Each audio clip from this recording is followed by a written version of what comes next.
नमस्कार दोस्तों, आपका हमारे YouTube channel IQ career point पर हार्दिक स्वागत है। तो जिन्होंने हमारे चैनल को सब्सक्राइब नहीं किया है तो सर्वप्रथम वो चैनल को सब्सक्राइब कर लें और वीडियो को लाइक कर देवें। पिछली वीडियो में हमने चर्चा की थी जैन धर्म से संबंधित जितने भी महत्वपूर्ण क्वेश्चन बनते हैं, NTPC है, पटवार है, डी ग्रुप है, उन महत्वपूर्ण क्वेश्चनों की। और आज हम इस वीडियो में चर्चा करने वाले हैं जो बौद्ध धर्म है उससे संबंधित जितने भी महत्वपूर्ण क्वेश्चन हर एग्जाम में पूछे जाते हैं उन्हें क्वेश्चनों की। उन्हें मुन्ना कॉन्वर्ट कहाँ थे तो चैनल ने सब्सक्राइब कर रखो बस, और क्यों कौन सा है। तो चलो वीडियो स्टार्ट करा।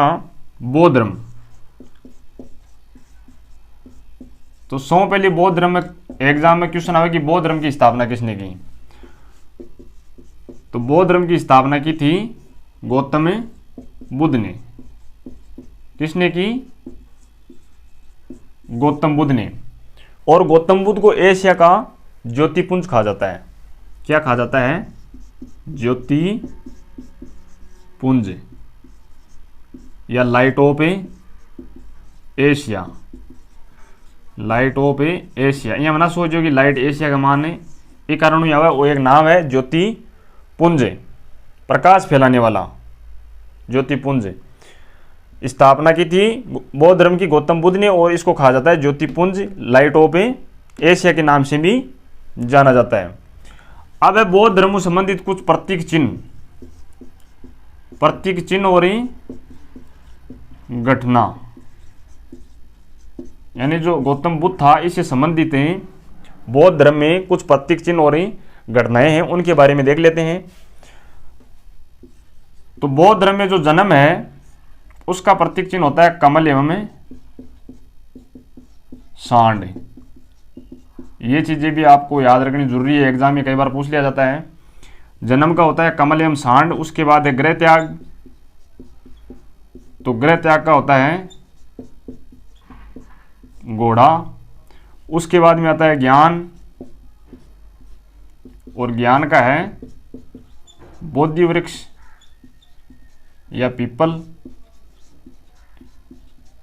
ये बुद्ध से जुड़ी हुई घटनाएं हैं। निर्वाण है, निर्माण का होता है पदचिन्ह। उसके बाद में मृत्यु है, मृत्यु का है स्तूप है। तो ये तो है घटनाएं और ये हैं इनके प्रतीक चिन्ह। जन्म का है कमल एवं सांड, गृह त्याग का है घोड़ा, ज्ञान का है बोधि वृक्ष या पीपल, और निर्वाण का है पदचिन्ह, और मृत्यु का है स्तूप। इनको भी आप ध्यान में रखना, एग्जाम में कई बार क्वेश्चन पूछ लिया जाता है कि जो बौद्ध धर्म है इसमें जो गृह त्याग है इसका प्रतीक चिन्ह क्या है? घोड़ा है। आगे हम बात करें कि गौतम बुद्ध है इसका जन्म कब हुआ था।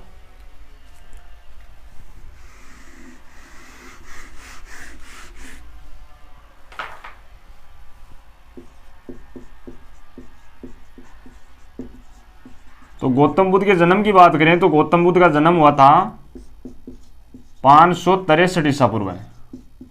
563 ईसा पूर्व है। कहां पर हुआ? कपिल वस्तु के लुम्बिनी नामक गांव या नगर में। वो जो गौतम बुद्ध है इसका जन्म हुआ 563 ईसा पूर्व कपिल वस्तु के लुम्बिनी नामक नगर में। और इनके पिता का नाम था सुधोधन। पिता का नाम क्या था? सुधोधन, जो कि शाक्य गण के मुखिया थे। यह भी आप ध्यान में रखना कि इनके पिता का नाम था सुधोधन और इनका जन्म हुआ था कपिल वस्तु लुम्बिनी नामक नगर में 563 ईसा पूर्व, और शाक्य गण के ये क्या थे? मुखिया थे। और इनकी माता का नाम था माया देवी। क्या नाम था? माया देवी। और इनकी मृत्यु हो गई थी गौतम बुद्ध के जन्म के 7 दिन बाद। 7 दिन बाद इनकी मृत्यु हो गई। तो गौतम बुद्ध का लालन पालन, जो लालन पालन है वो किया था इनकी मौसी थी गौतमी प्रजापति। इसने लालन पोषण किया गौतम बुद्ध का। इनकी माता की मृत्यु होने के बाद। और जो गौतम बुद्ध है इनकी पत्नी का नाम था यशोधरा। यशोधरा था इनकी पत्नी का नाम, और इनके पुत्र का नाम था राहुल। राहुल था इनके पुत्र का नाम। और फिर इन्होंने जन्म के 29 वर्ष बाद अपने घर से संन्यास ले लिया। कितने वर्षों बाद ले लिया? 29 वर्ष बाद। 29 वर्ष की अवस्था में संन्यास ग्रहण कर लिया। और इसको क्या बोला जाता है? महाभिनिष्क्रमण। इस घटना को महाभिनिष्क्रमण के नाम से जाना जाता है।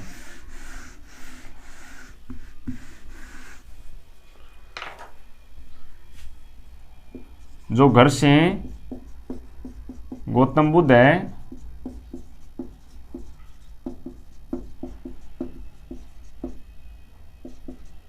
संन्यास ले लिया कितने वर्ष की उम्र में? 29 वर्ष की उम्र में। और इस घटना को महाभिनिष्क्रमण कहा जाता है। महाभिनिष्क्रमण।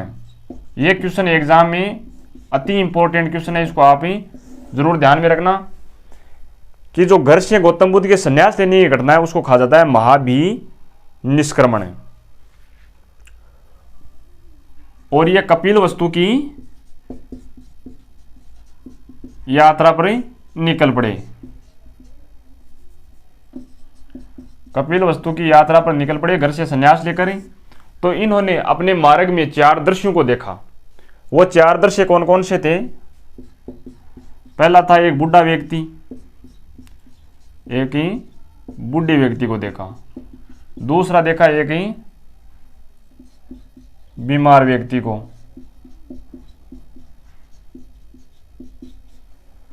तीसरा देखा एक शव ले जाते हुए, एक ही शव को देखा, मरे हुए व्यक्ति को, एक ही सन्यासी को।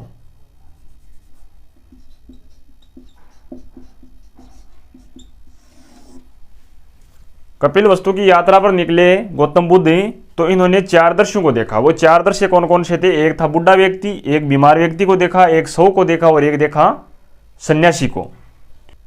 और ग्रह त्याग करने के बाद ही गौतम बुद्ध ने जो वैशाली है वहां पर एक गुरु था आलार कलाम, उससे सांख्य दर्शन की शिक्षा ग्रहण की। क्या नाम था? आलार कलाम। ये क्वेश्चन एग्जाम में कई बार पूछा जाता है कि जो गौतम बुद्ध है या सिद्धार्थ है।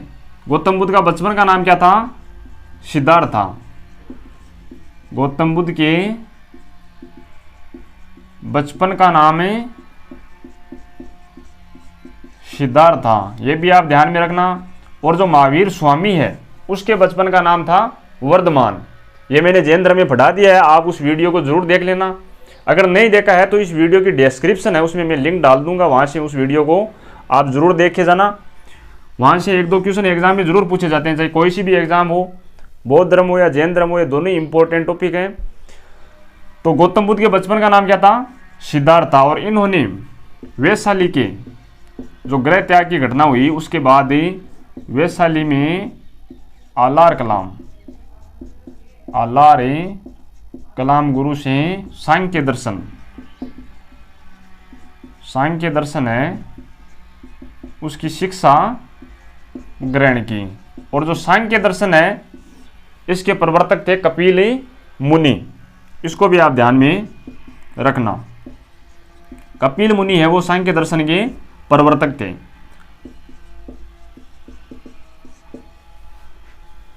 तो जो आलार कलाम गुरु थे वो गौतम बुद्ध के प्रथम गुरु कहलाए।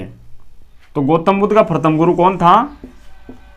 आलार कलाम। ये भी क्वेश्चन एग्जाम में पूछा जा सकता है कि जो गौतम बुद्ध है उसके प्रथम गुरु के नाम क्या था? आलार कलाम। और इसके बाद आलार कलाम से शिक्षा ग्रहण करने के बाद गौतम बुद्ध ने दूसरे गुरु रुद्र क्रामपूत से शिक्षा ग्रहण की। रुद्र क्रामपूत से शिक्षा ग्रहण की आलार कलाम से शिक्षा ग्रहण करने के बाद। और ये शिक्षा ग्रहण करने के बाद सिद्धार्थ को दोनों गुरुओं से शिक्षा ग्रहण करने के बाद सिद्धार्थ को 5 साधक मिले। क्या मिले? 5 साधक मिले। और उन 5 साधकों के नाम क्या है? एक का नाम था कौंडिन्य, एक का नाम था कौंडिन्य, एक का था वप्पा, एक का था बादिया, चौथा था महानामा और 5वां था असागी। ये 5 साधक मिले। कहां पर? उरुवेला में। उरुवेला में। तो गौतम बुद्ध है, उसका जन्म हुआ था 563 ईसा पूर्व। कहां पर? कपिल वस्तु के लुम्बिनी नामक नगर में। और उनके पिता का नाम था सुदोधन, माता का नाम था माया देवी। और माया देवी की इनकी जो जन्म हुआ था उसके 7 दिन बाद ही मृत्यु हो गई। और उसके बाद इनकी मौसी जो गौतमी प्रजापति थी, उन्होंने इसका लालन पोषण किया। और इनकी पत्नी का नाम था यशोधरा और पुत्र का नाम था राहुल। और 29 वर्ष की अवस्था में जो सिद्धार्थ या जो गौतम बुद्ध है, इन्होंने संन्यास ग्रहण कर लिया। और संन्यास ग्रहण करने के बाद जो अलार कलाम थे इनके प्रथम गुरु, इनसे शिक्षा प्राप्त की। और उसके बाद जो रुद्र क्रामपूत गुरु थे उनसे शिक्षा ग्रहण की। और उसके बाद इनको मिले 5 साधक। एक था कौंडिन्य, एक था वप्पा, एक बादिया और महानामा और असागी। कहां पर? उरुवेला में। और जो ग्रह त्याग करने की घटना थी वो क्या कहलाई? महाभिनिष्क्रमण। इसको भी आप ध्यान में रखना, अति इंपॉर्टेंट क्वेश्चन बनता है यहां से। तो ये 5 साधक मिले। और इसके बाद 6 वर्ष की कठिन तपस्या के बाद, 6 वर्षों की कठिन तपस्या के बाद, कठिन तपस्या करने के बाद 35 वर्ष की आयु में, 35 वर्ष की आयु में यानी 29 वर्ष की आयु में संन्यास ग्रहण किया था। और 29 और 6 35 वर्ष की आयु में वैशाख पूर्णिमा की रात को, वैशाख पूर्णिमा की रात को फल्गु नदी, फल्गु या जो निरंजना नदी है उसके किनारे सिद्धार्थ को ज्ञान की प्राप्ति हुई। पीपल या बोधि वृक्ष के नीचे, पीपल के वृक्ष के नीचे। और वो स्थान क्या कहलाया? बोध गया। क्या कहलाया? बोध गया। यानी 6 वर्षों की कठिन तपस्या के बाद सिद्धार्थ को 35 वर्ष की आयु में वैशाख पूर्णिमा की रात को निरंजना या फल्गु नदी के किनारे पीपल वृक्ष के नीचे ज्ञान की प्राप्ति हुई। और वो स्थान क्या कहलाया? बोध गया के नाम से कहलाया। और सिद्धार्थ ने अपना प्रथम उपदेश दिया था सारनाथ में।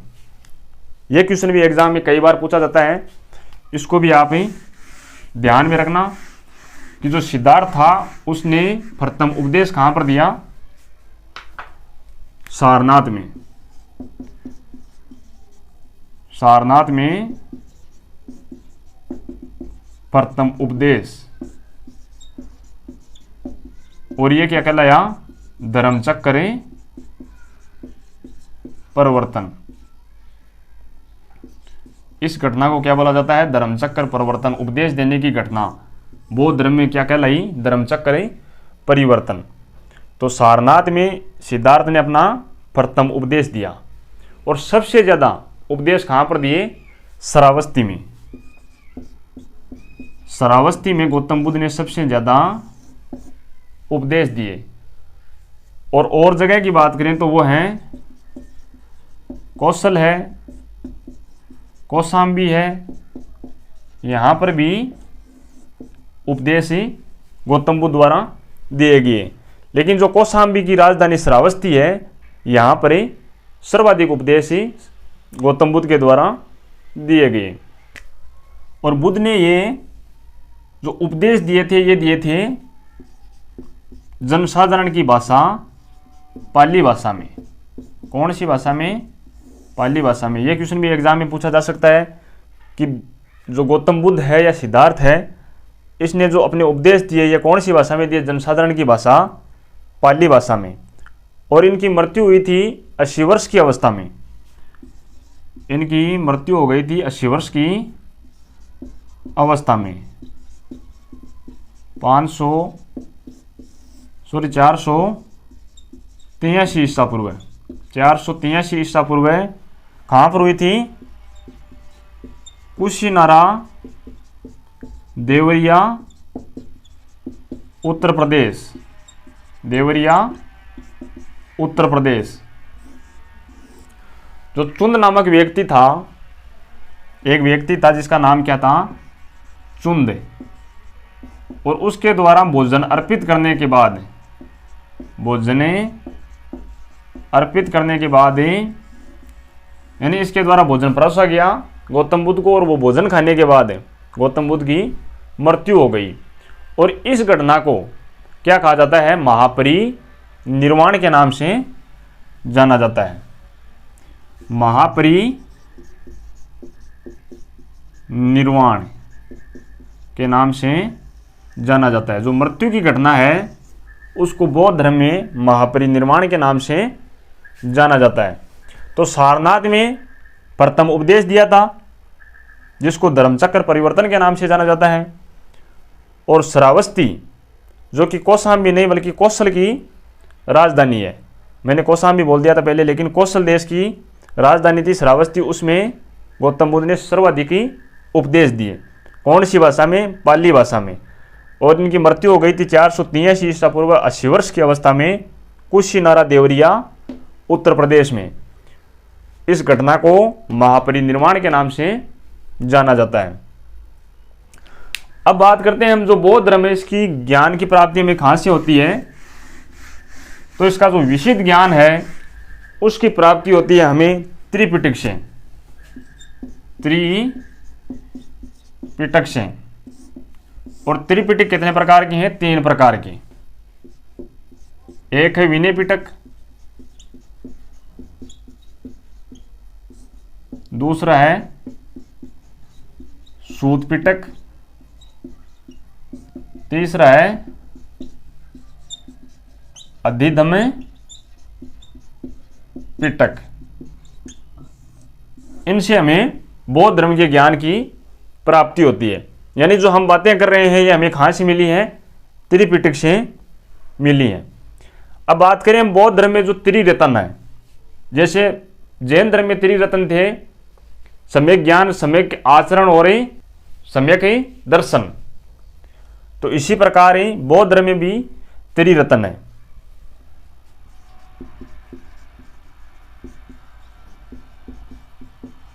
बौद्ध धर्म के त्रिरत्न, तो उसमें पहला आता है बुद्ध, दूसरा है धम्म और तीसरा है संघ। इनको आप ध्यान में रखना कि जो बौद्ध धर्म के त्रिरत्न कौन कौन से हैं? बुद्ध, धम्म और संघ। और जैन धर्म के हैं सम्यक ज्ञान, सम्यक दर्शन और सम्यक आचरण।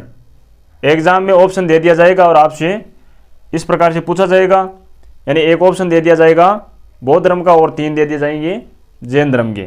तो इनको आप ही रट लेना, एक ऐसा का ऐसा बहुत ही इंपॉर्टेंट टॉपिक है बौद्ध धर्म और जैन धर्म। अब बात करते हैं हमें बौद्ध धर्म में जो अनुयायी थे वो 2 भागों में विभाजित थे। बौद्ध धर्म में जो अनुयायी थे वो 2 भागों में विभाजित थे, 2 ही भागों में। एक था भिक्षुक और एक था उपासक। तो भिक्षुक कौन थे? जो बौद्ध धर्म का प्रचार प्रसार करने के लिए घर से संन्यास ग्रहण कर लिया, उनको क्या बोला जाता था? भिक्षुक। और उपासक गृहस्थी जीवन व्यतीत करते हुए बौद्ध धर्म को अपनाने वाले क्या कहलाए? उपासक कहलाए। यानी बौद्ध धर्म का बौद्ध धर्म का प्रचार प्रसार करने के लिए जिन्होंने गृह से संन्यास लिया, घर से, वो कहलाए भिक्षुक। और जो घर पर गृहस्थी जीवन व्यतीत करते हुए बौद्ध धर्म को अपनाने वाले लोग क्या कहलाए? उपासक कहलाए। इनको भी आप ध्यान में रखना। इसके बाद ही हम चर्चा करते हैं जो बौद्ध धर्म की संगीतियाँ हैं 4 ही, वो कौन कौन सी है, उनके अध्यक्ष कौन थे और उनके शासन, उस समय शासन किसका था और कब हुई थी वो।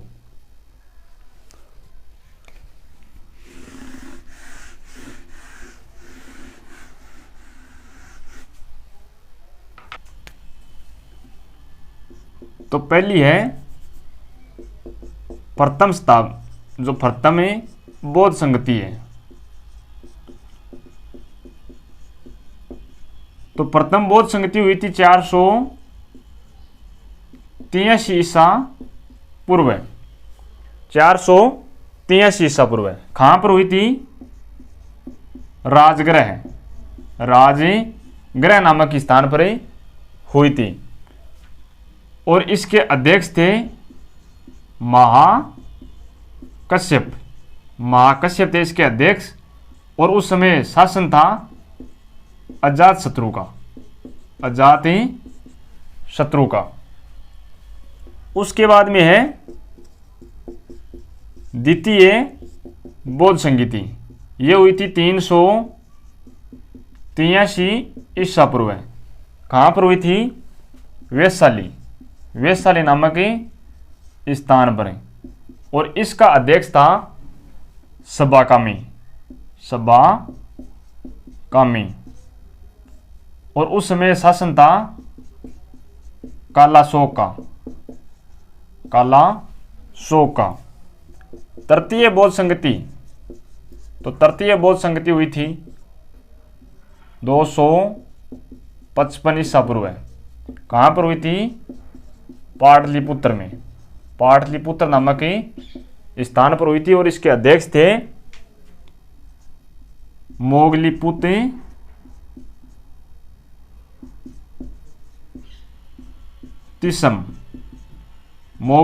तिसम। और उस समय शासन था अशोक का, मौर्य राजा अशोक का शासन था। और चतुर्थ बौद्ध संगति हुई थी ईस्वी की पहली शताब्दी। इसका समय था ईस्वी की पहली शताब्दी। और यह हुई थी कुंडलवन। और इसके अध्यक्ष थे वसुमित्र, या दूसरा नाम था इसका अश्वघोष। और किसके शासनकाल में? कनिष्क के शासनकाल में। तो ये हुई थी 4 बौद्ध संगीतियां। प्रथम बौद्ध संगीति 483 ईसा पूर्व, राजगृह महाकश्यप अध्यक्ष थे, किसके शासनकाल में? अजातशत्रु के। द्वितीय बौद्ध संगति 383 ईसा पूर्व, कहाँ पर हुई थी? वैशाली में। और अध्यक्ष थे सबाकामी। और इस शासनकाल था कालाशोक का। तृतीय बौद्ध संगति 255 ईसा पूर्व, कहाँ पर? पाटलिपुत्र। और इसके अध्यक्ष थे मोगलीपुत तिसम। और शासन था अशोक का। और चतुर्थ बौद्ध संगति हुई थी ईस्वी थी उसकी पहली शताब्दी। और कुंडलवन नामक स्थान पर वसुमित्र या अश्वघोष अध्यक्ष था और कनिष्क इसका शासन था। तो ये थी 4 बौद्ध संगीतें। इनको आप ही जरूर रट लेना। यहाँ से एक क्वेश्चन है हर एग्जाम में पक्का पूछा जाता है। जैसे एनटीपीसी की एग्जाम चल रही है तो उसमें लगभग 10 बार ये क्वेश्चन है इनमें से आ चुका है। कभी द्वितीय बौद्ध संगीति तो कभी चतुर्थ बौद्ध संगीति। और इसका तो 3 बार क्वेश्चन है एनटीपीसी में पूछ लिया गया है। क्या पता है इसमें क्या छुपा हुआ है? कुंडलवन कनिष्क, कहाँ पर हुई कुंडलवन? शासन था कनिष्क का। तो अब बात करें हम बौद्ध धर्म कि जो बौद्ध धर्म के जो मठ हैं वो कहाँ पर हैं। जो प्रमुख मठ हैं उनकी हमें चर्चा करेंगे। वहाँ से भी क्वेश्चन एग्जाम में पूछे जाते हैं।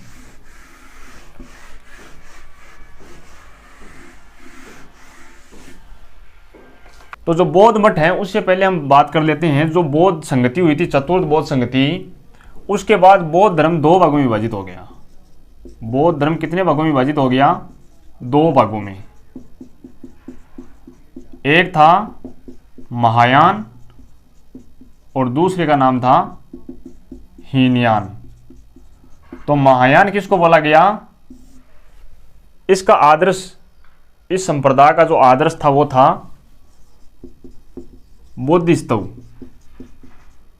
और इसका आदर्श था अर्हत पद।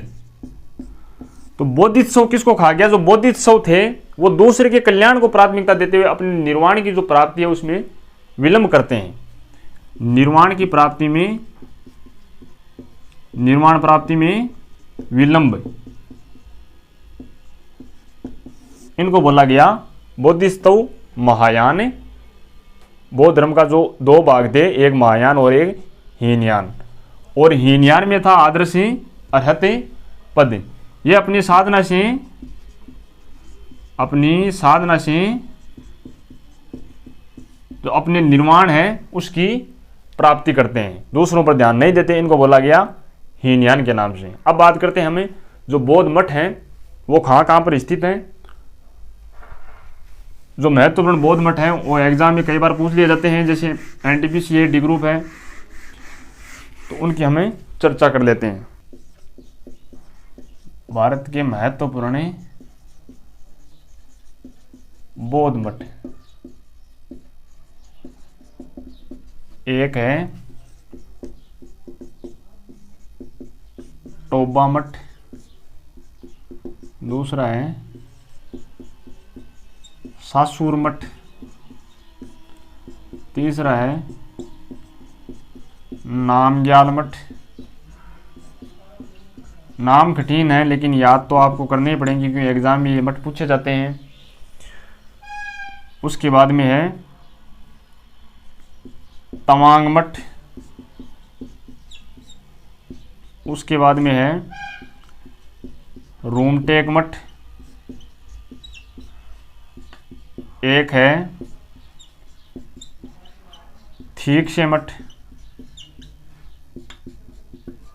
एक है हेमिस मठ।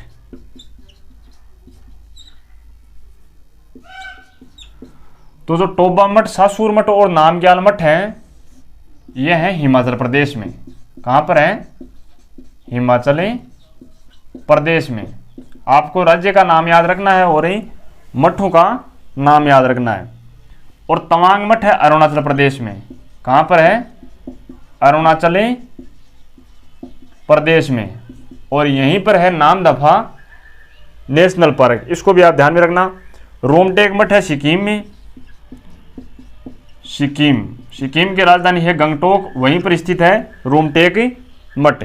थीक्से मठ और हेमिस मठ है लद्दाख में। लद्दाख में कौन से मठ है? थीक्से मठ और हेमिस मठ। टोबा मठ, सासूर मठ, नामग्याल मठ ये है हिमाचल प्रदेश में। तवांग मठ है अरुणाचल प्रदेश में। रोमटेक मठ है सिक्किम में।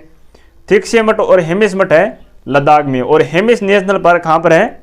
लद्दाख में, जो कि भारत का सबसे बड़ा नेशनल पार्क है। इसको भी आप ध्यान में रखना।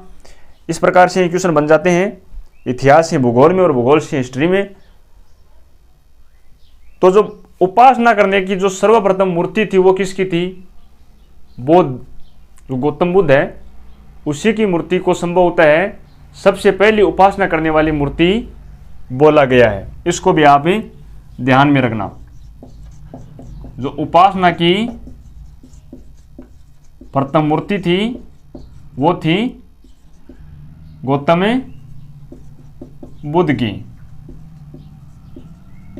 इसको भी आप ध्यान में रखना। तो यह था बौद्ध धर्म से संबंधित जितने भी महत्वपूर्ण क्वेश्चन हमारे बनते हैं एग्जाम में, उनसे संबंधित इंपॉर्टेंट टॉपिक। अगर ये आपको अच्छा लगा तो वीडियो को लाइक करिए, ज़्यादा से ज़्यादा शेयर करिए। जो भी एनटीपीसी के एग्ज़ाम दे रहे हैं या जिन्होंने नहीं दिए एग्ज़ाम, और जो पटवार एग्ज़ाम है उसके लिए अति महत्वपूर्ण टॉपिक है। तो जगह जगह लोग मेरा चैनल सब्सक्राइब नहीं करे हैं तो वह चैनल में सब्सक्राइब कर लीजिए। बहुत ही बढ़िया बढ़िया बातें चाह रहे हैं चैनल के ऊपर। अगर वीडियो चौको लागे, पढ़ाई चौकी लागे तो चैनल में सब्सक्राइब करो ज़्यादा से ज़्यादा, ताकि 1000 सब्सक्राइब हो सके और ही लाइव आ सका। तो मिलते हैं अगले वीडियो में, तब तक के लिए धन्यवाद। जय हिंद।